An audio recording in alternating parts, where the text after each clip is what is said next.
Mm-hmm.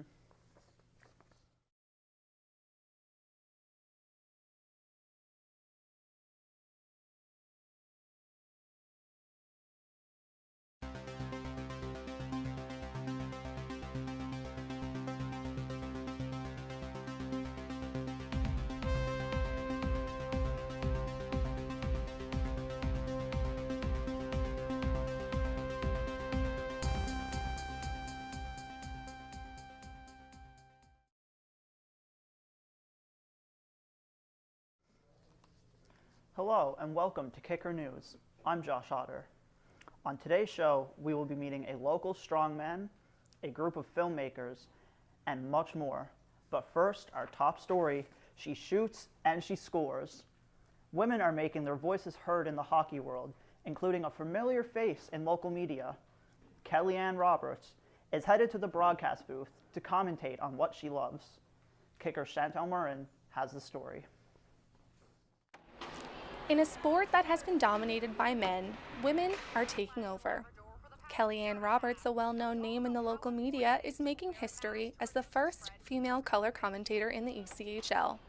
She's set to commentate on the Newfoundland Growlers home games in the upcoming season. How does it feel like to be the first in your role?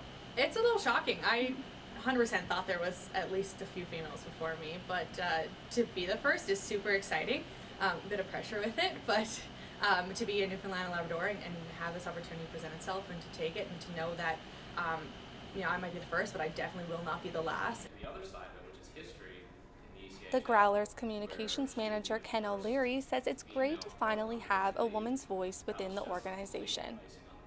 In my personal view was I always wanted a female within our organization to be both in front and behind the microphone. But when the ECHL called me and said that we made history with that hire, it was amazing. The former reporter is no stranger to the sport. Roberts has been playing for over 20 years and coaches an under-15 girls hockey team. She knows how much women bring to the sport and says it's a perspective that was missing for a long time. I hope that younger women see that, whether it's playing or if it's the other side of it, that there are opportunities there for women, and that just because it has been a sport that has been dominated by men doesn't mean it's a man's sport. I mean, we've seen women do remarkable things through this. I'm thinking Haley Wickenheiser, Danielle Goyette, some incredible names who not only played but are now working on the other side of it. Whether it's player development or it's up in a press box, women are doing remarkable things in the world of hockey. Roberts says she can't wait to bring her love for the game to her new role. This is a sport that I love, and I know so many people do, and that, you try to remain unbiased for so much, and I did throughout most of my life, whether it was work or previous sports coverage, and now I kind of really get to cheer for the home team, and it's an exciting team to cheer for. I mean, how can you not? They just won the Kelly Cup. So to come off of that and now join this organization, it's so exciting, and I'm excited to bring that to the game. Roberts might be the first female color commentator in the league, but she certainly won't be the last. On Tuesday, the city of St. John's announced that the Newfoundland Growlers were locked out of Mile 1. An investigation is underway following workplace misconduct complaints involving St. John's sports and entertainment staff. The team was set to have their home opener next Friday, but will now play their first 6 games in Toronto. What the latest developments mean for Roberts' future as commentator is uncertain at this time. I'm Chantel Murrin for Kicker News. This Halloween, local filmmakers are making their dreams come true as a group of them are putting on their very own horror film festival. Kicker's Dylan Murphy has the story.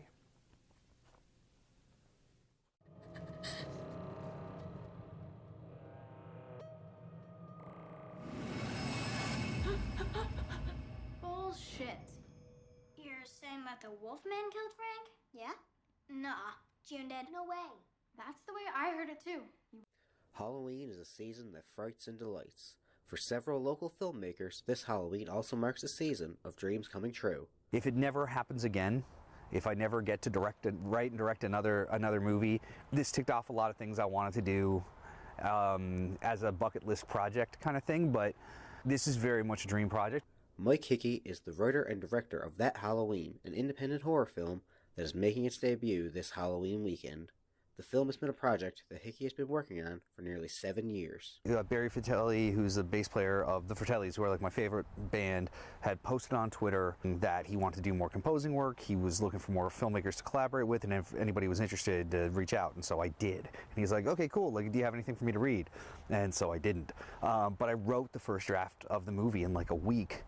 Hickey describes that Halloween as a story that chronicles that one Halloween night that every town has, but it's also a bit of a coming-of-age story. That Halloween when you're 13 years old and you're not quite, you know, you kind of feel like you've outgrown trick-or-treating. You're not quite old enough to do the other things that people do on Halloween, and so you're in that weird, how do I spend this wonderful night of magic and spooky whimsy? It's how do I celebrate that night?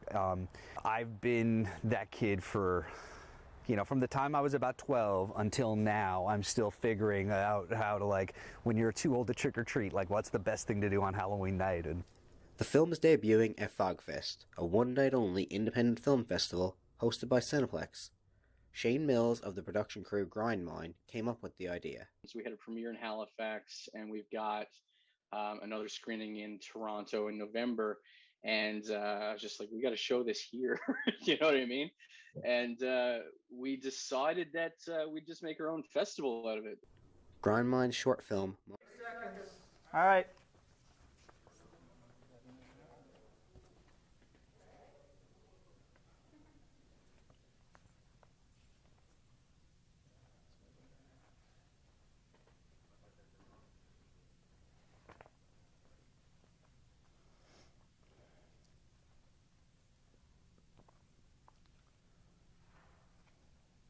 Man, it just feels pretty full circle in a lot of ways.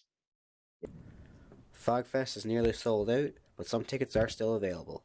That Halloween will also be airing on Super Channel Fuse on Halloween night at 10:30. For Kicker, I'm Dylan Murphy. COVID may have laid a smackdown on local wrestling in 2020, but there was no chance it was staying down for the count. Local promotion, New Evolution Wrestling, is slowly making its way out of the pandemic, although with some slight alterations. Kicker's Nick Conway has the story. Anything quite like a live professional wrestling show, the roaring crowds and death-defying leaps always leave an impact. But like many industries in 2020, local wrestling was forced to tap out. Nigel Collins is an NEW wrestler who goes under the ring name The Educator, Denver Peters.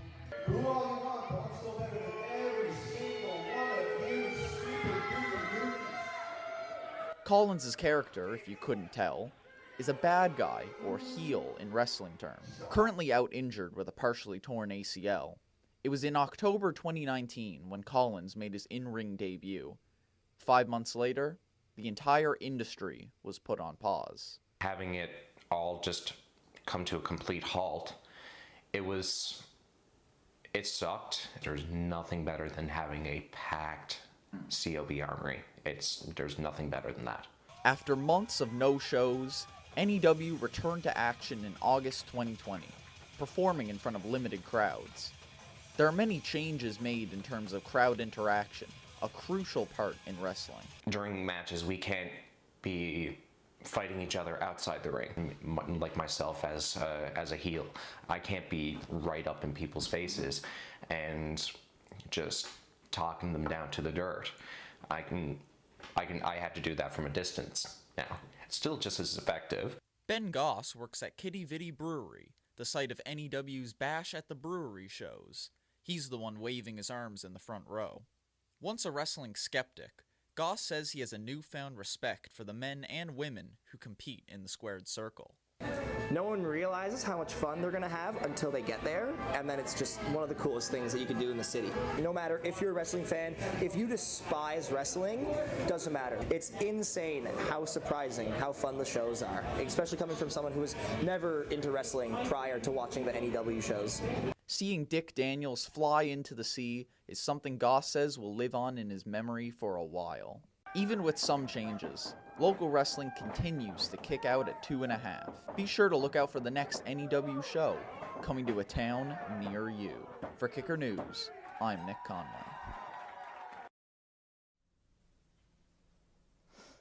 There was a strongman competition in Paradise last weekend. Competitors pushed themselves to their limits, but the vaccine passport rules pushed one of them out the door. Despite not being allowed in, the strongman still broke his own records. Kicker's James Grudich has the story. Last weekend was the Static Monsters and the Battle of the Beasts, a combination strongman event in Paradise. Jordan Stewart has been taking part in strongman for about 3 years. I feel great going into it. Been able to train a lot more consistently than I did last year for the same competition. So I'm hoping to just smash those numbers out of the park from last year. Looking forward to it. Since the NL Vax Pass was implemented, all athletes need to show proof of vaccination before getting into the event.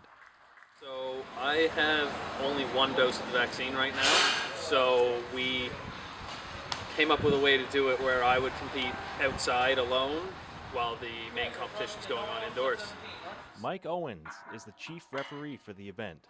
It was easy enough to accommodate him, let him just shift the weights outside, and we could run for him like that. Oh, it's fine. We're trying to accommodate people. We're trying to grow the sport, so we're just trying to, don't want to be shifting people away. So. Despite competing on the sidewalk, Stewart was able to beat his previous records. But I hit the best 300 I've ever done.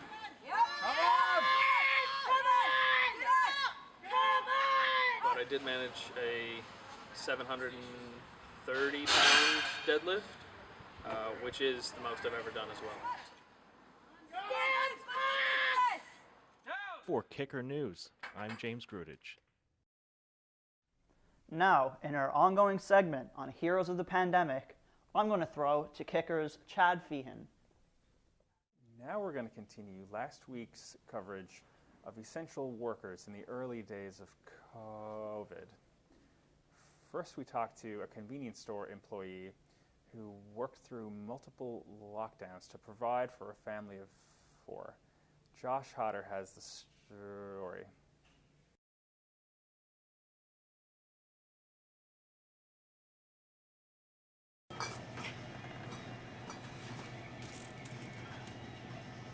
Jason Oliver is a 31-year-old man from Portugal Cove. He has been working at Triple C gas station in Mount Pearl for over 7 years. Oliver has worked through both of the lockdowns to provide for his family, consisting of his wife and 2 young children. My significant other runs her own business out of her house, and during both lockdowns she was actually unable to work. So we just had our second child as well, so there wasn't really an option for both of us to be off work for that long. So, and lucky for me, my job was one of the essential businesses that were able to stay open. While on the job, Oliver worried about the safety of the people in his home and what he could potentially expose them to. It was always on the back of my mind. When I was at work, I was always consistently trying to keep my distance from everyone and practice hand washing and all that stuff. Oliver did not only utilize these practices at work. When he got home, he would take matters into his own hands. Even when I went home, as soon as I got in the door, I'd take off my clothes and I'd throw it right in the washer. I'd shower before I'd even talk to anybody. So. You have a mask with you? Despite the potential dangers of being in the public, Oliver has continued to enjoy his job and those he works with. The owner here and the manager and the staff have all been great working throughout the pandemic. So. With Kicker News, I'm Josh Hodder.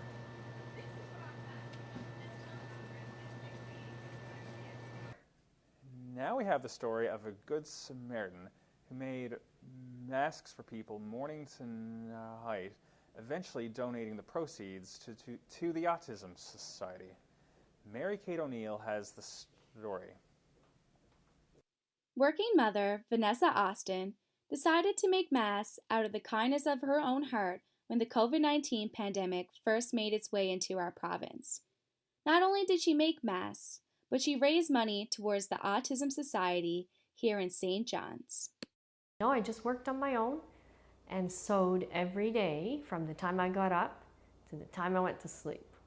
Sometimes I made masks, sometimes I made quilts, but in the early days, I made a lot of masks.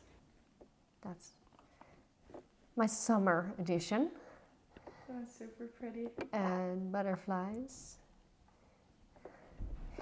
And Vanessa's nephew Gavin has autism, and that's where the fundraising stemmed from.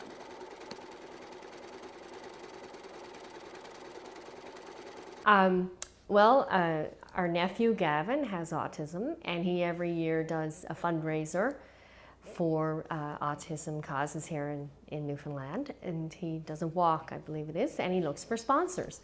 So I said to him, well, if you want to raise some extra money, I'll make some masks, and there's a puzzle fabric that is symbolic of autism, different colored puzzle pieces. And I had that fabric available at the fabric shop where I worked, so I made him a couple of masks, and he sold them to family and friends, and before I knew it, he had people asking, oh, where'd you get that one? Can I buy one? Can I buy one? So I said I would do masks. He could take orders, and all the proceeds would go for his fundraising for his autism walk. We're a resourceful bunch. Yeah. You're so nice. Thank you. Join us next week as we continue our special on essential workers during COVID. Thanks for watching. For Kicker News, I'm Chad Fian.